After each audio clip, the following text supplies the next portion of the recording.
어제도 자식한테 전화했어요. 3번 걸었는데 안 받더라고요. 나중에 문자가 왔어요. 바빠서 못 받았어요. 나중에 전화할게요. 그런데 전화가 안 와요. 하루가 지나도 이틀이 지나도 속상했어요. 너무 속상했어요. 내가 뭐가 그렇게 바쁘다고 엄마 전화 한 통 못 받나? 내가 뭐가 그렇게 귀찮다고 나중에 전화한다고 하고는 안 하나? 밤에 잠이 안 왔어요. 자식 생각에 자식 때문에 속상해서. 이런 적 있으세요?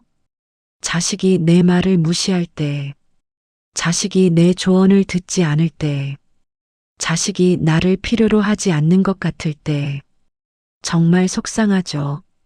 평생을 자식 위해 살았는데 자식은 나를 몰라줘요.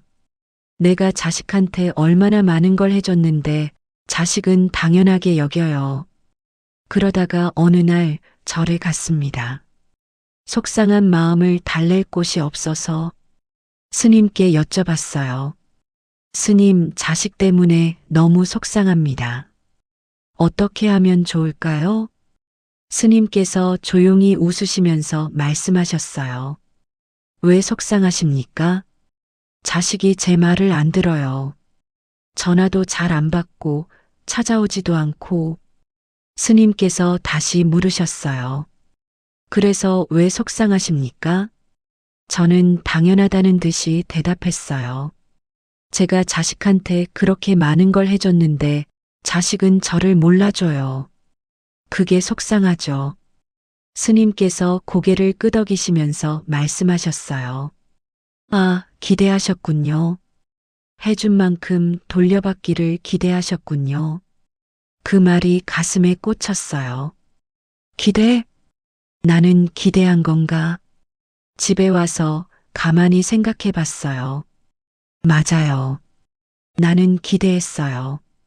내가 자식한테 이렇게 많은 걸 해줬으니까 자식도 나한테 잘해줄 거라고. 내가 자식을 이렇게 사랑했으니까 자식도 나를 사랑해줄 거라고. 내가 자식을 위해 희생했으니까 자식도 나를 알아줄 거라고.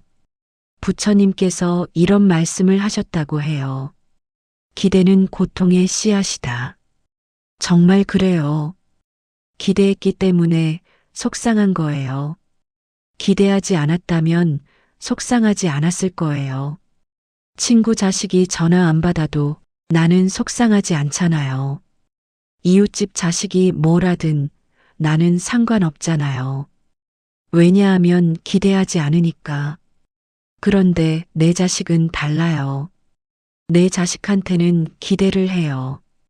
내 자식은 날 사랑해야 하고 내 말을 들어야 하고 나를 챙겨야 한다고 생각해요.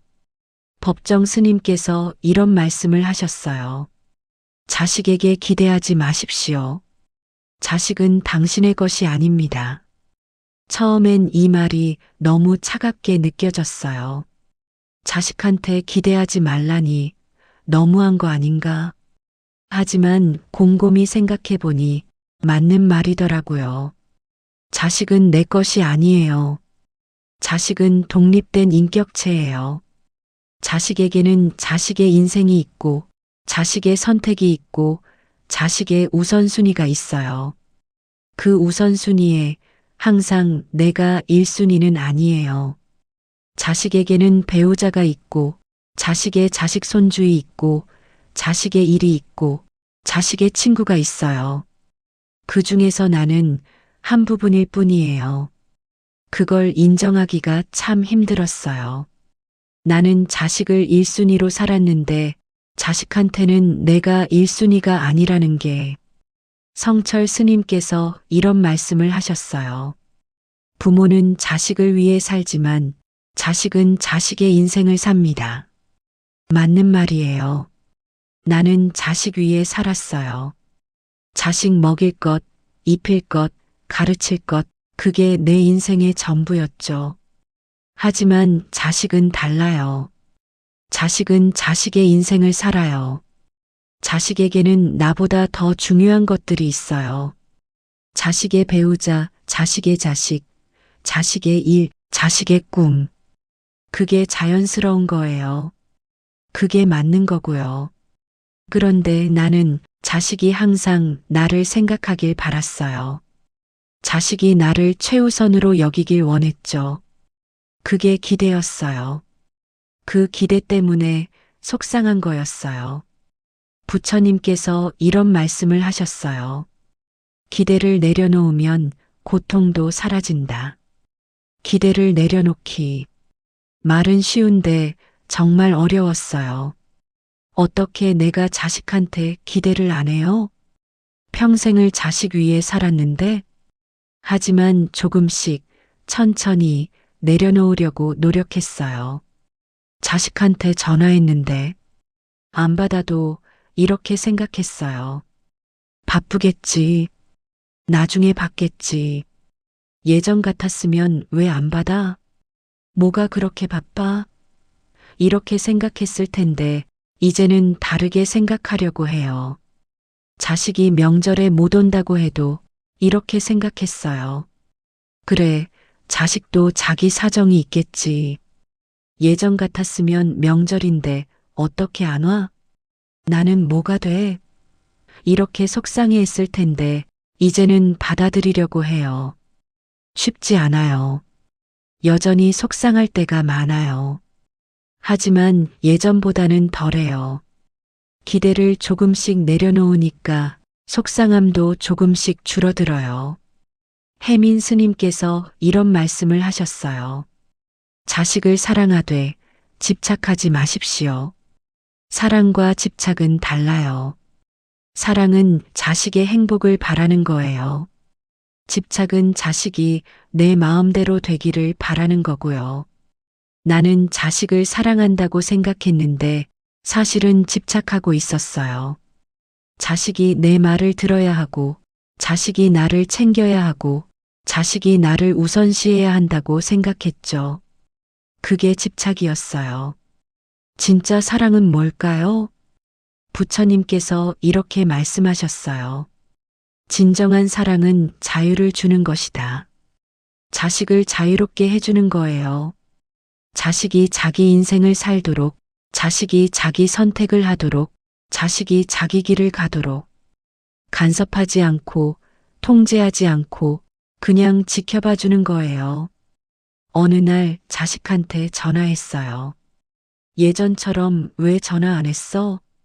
이렇게 말하지 않고, 이렇게 말했어요. 엄마야. 바쁘지? 통화 가능해? 자식이 깜짝 놀란 목소리로 말하더라고요. 엄마, 괜찮으세요? 평소랑 다르시네요. 웃음이 났어요. 응, 괜찮아. 그냥 목소리 듣고 싶어서. 아, 네. 저는 잘 지내요. 엄마도 건강하시죠? 응, 건강해. 바쁜데 얘기해줘서 고마워. 끊어. 네, 엄마. 사랑해요. 전화를 끊고 가슴이 따뜻해졌어요. 사랑해요라는 말을 들은 게 얼마만인지. 예전에는 자식한테 이것저것 물어보고 이래라 저래라 하고 그러다 보면 자식이 짜증내고 그렇게 끝났는데 이번에는 달랐어요. 기대하지 않고 짧게 말하고 먼저 끊으니까 자식이 오히려 고마워하더라고요. 법정 스님께서 이런 말씀을 하셨어요. 놓아주니까 오히려 가까워집니다. 정말 그래요. 자식을 꽉 붙잡고 있을 때는 자식이 멀어졌어요. 자식을 놓아주니까 자식이 가까워졌어요. 신기하죠? 자식 때문에 속상한 이유가 사실은 여러 가지더라고요. 첫째, 내가 해준 것에 비해 돌려받지 못해서 내가 자식한테 얼마나 많은 걸 해줬는데 자식은 나한테 뭐 해준 게 있어? 이런 생각 해보셨죠? 저도 그랬어요. 자식 키우느라 내 인생을 희생했어요. 하고 싶은 것도 못하고, 먹고 싶은 것도 못 먹고, 다 자식한테 줬죠. 그런데 자식은 그걸 당연하게 여겨요. 고마워하지도 않고, 알아주지도 않고 그게 속상했어요. 하지만 부처님께서 이런 말씀을 하셨어요. 베풀었다면 잊으십시오. 기대한다면 그것은 베푼 것이 아닙니다. 가슴이 철렁했어요. 맞아요. 나는 베푼 게 아니었어요. 대가를 바라고 투자한 거였죠. 진짜 베풀문 아무것도 기대하지 않는 거예요. 돌려받을 생각 없이 그냥 주는 거죠. 성철 스님께서 이런 말씀을 하셨어요. 자식에게 해준 것을 잊으십시오. 기억하고 있으면 그것이 짐이 됩니다. 정말 그래요. 내가 자식한테 해준 걸 계속 기억하고 있으니까 그게 자식한테 짐이 되는 거예요. 내가 너 키우느라 얼마나 고생했는데, 내가 너한테 얼마나 많은 걸 해줬는데, 이런 말하면 자식이 얼마나 부담스럽겠어요. 그래서 요즘은 잊으려고 해요. 내가 자식한테 해준 것들을. 물론 쉽지 않아요. 계속 생각나죠. 하지만 조금씩 천천히 내려놓고 있어요. 둘째, 자식이 내 기대에 못 미쳐서 우리 자식은 왜 이것밖에 안 돼? 이런 생각 해보셨죠? 옆집 자식은 의사가 됐는데 우리 자식은 평범한 회사원. 친구 자식은 대기업 다니는데 우리 자식은 중소기업. 친척 자식은 결혼 잘했는데 우리 자식은 아직 독신. 비교하게 돼요. 그리고 속상해지죠. 부처님께서 이런 말씀을 하셨어요. 비교는 불행의 시작이다. 정말 그래요. 비교하지 않으면 불행하지 않아요. 우리 자식 그대로 보면 괜찮아요. 건강하고 착하고 열심히 살고 있잖아요. 하지만 다른 사람 자식과 비교하면 부족해 보여요. 해민 스님께서 이런 말씀을 하셨어요. 남의 자식과 비교하지 마십시오. 당신 자식은 당신 자식으로 충분합니다. 맞는 말이에요. 우리 자식은 우리 자식으로 충분해요. 비교할 필요 없어요. 의사가 아니어도 괜찮아요. 대기업 다니지 않아도 괜찮아요. 결혼 안 했어도 괜찮아요. 자식이 건강하고 행복하면 그게 최고예요. 셋째, 자식이 나를 필요로 하지 않는 것 같아서 이게 제일 속상해요. 젊었을 때는 자식이 나를 찾았어요. 엄마 아빠 하면서 나한테 매달렸죠. 그런데 이제는 안 그래요. 자식은 자기 인생이 있고 자기 가족이 있고 나를 필요로 하지 않아요. 쓸쓸해요. 나는 이제 필요 없는 사람이 된 것 같아요. 부처님께서 이런 말씀을 하셨어요. 모든 만남은 헤어지기 위한 것이다. 부모와 자식도 마찬가지예요. 자식은 언젠가 떠나게 되어 있어요. 그게 자연스러운 거예요. 새끼 새가 둥지를 떠나듯이 자식도 부모를 떠나요. 그래야 자식이 독립하고 자식의 인생을 살 수 있어요. 법정 스님께서 이런 말씀을 하셨어요. 자식이 당신을 떠나는 것은 자식이 잘 자란 증거입니다. 그렇게 생각하니까 조금 위로가 됐어요. 자식이 나를 안 찾는 게 자식이 나빠서가 아니라 자식이 잘 자라서구나. 자식이 독립했구나. 자식이 자기 인생을 잘 살고 있구나. 그렇게 생각하면 속상함이 자랑스러움으로 바뀌어요.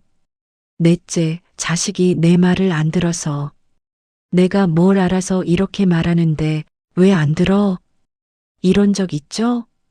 나는 인생 선배로서 자식한테 좋은 조언을 해주는데 자식은 안 들어요.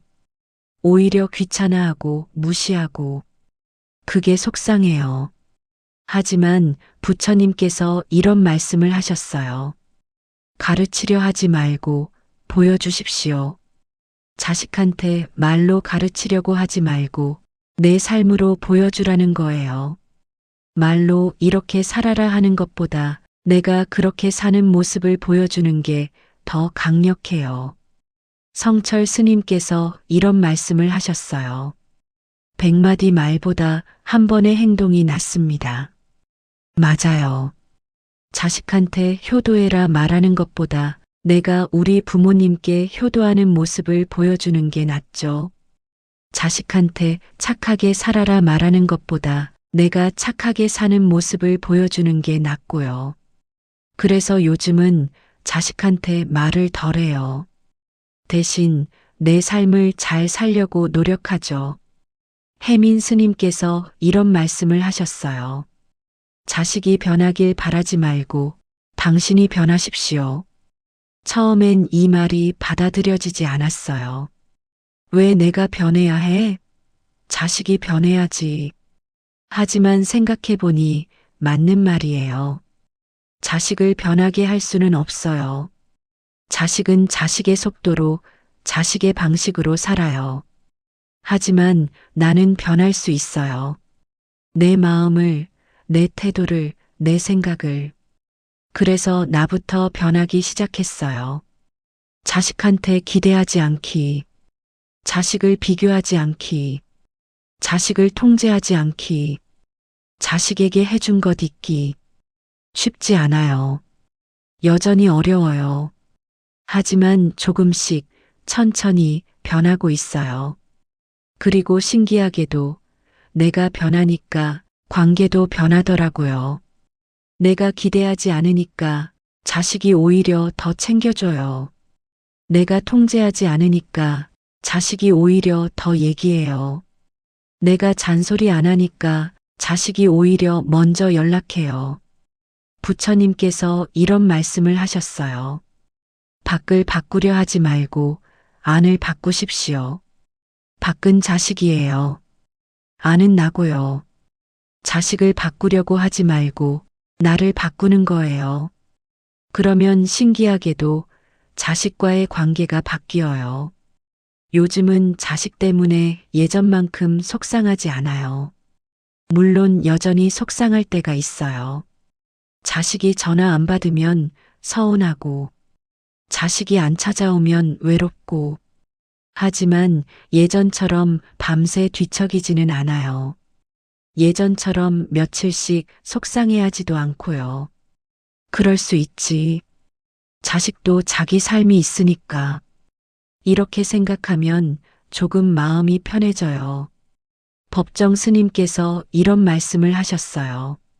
자식과의 관계도 연습입니다. 매일 연습하십시오. 정말 그래요. 한 번에 되는 게 아니에요. 매일매일 조금씩 연습하는 거죠. 오늘도 자식한테 기대하지 않기 연습. 오늘도 자식을 있는 그대로 받아들이기 연습. 오늘도 자식을 놓아주기 연습. 이렇게 매일 연습하다 보면 조금씩 나아져요.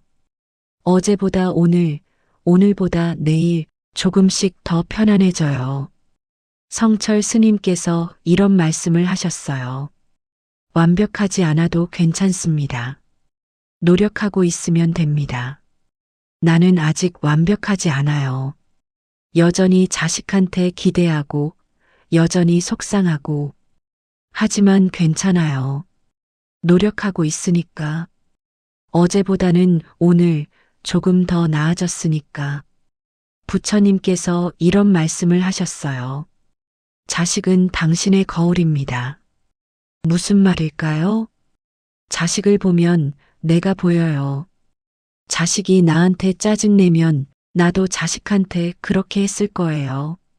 자식이 나를 무시하면 나도 자식을 무시했을 거예요.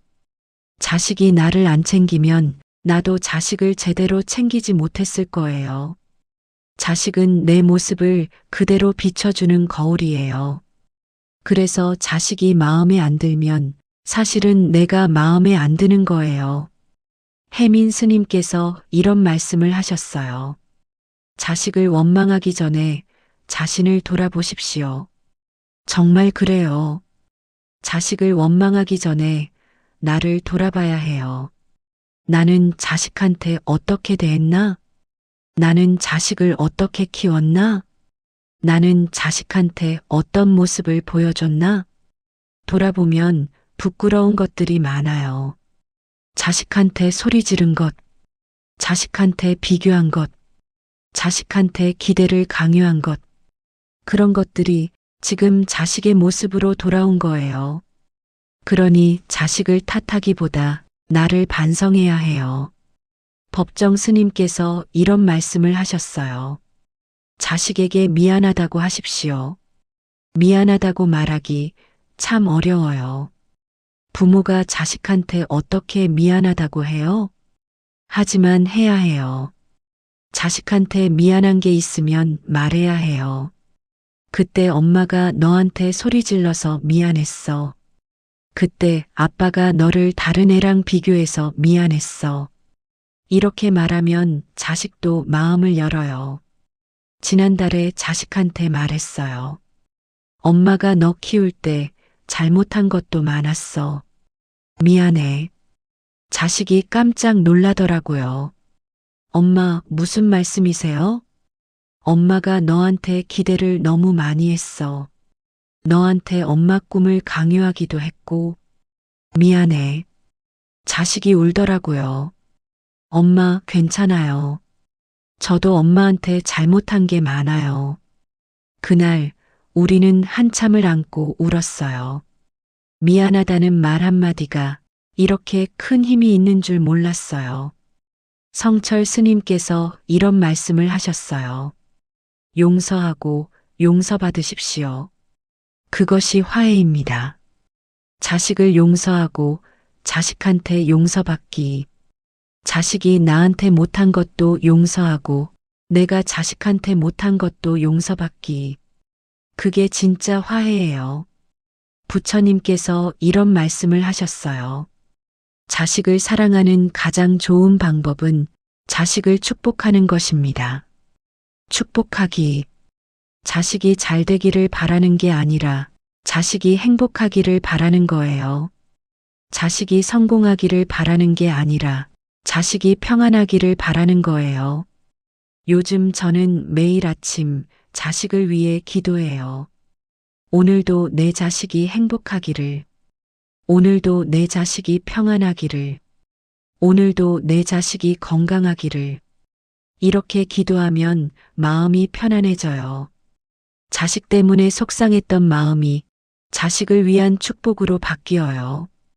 혜민 스님께서 이런 말씀을 하셨어요. 자식을 바꾸려 하지 말고 자식을 축복하십시오. 정말 그래요. 자식을 바꾸려고 하면 자식과 싸우게 돼요.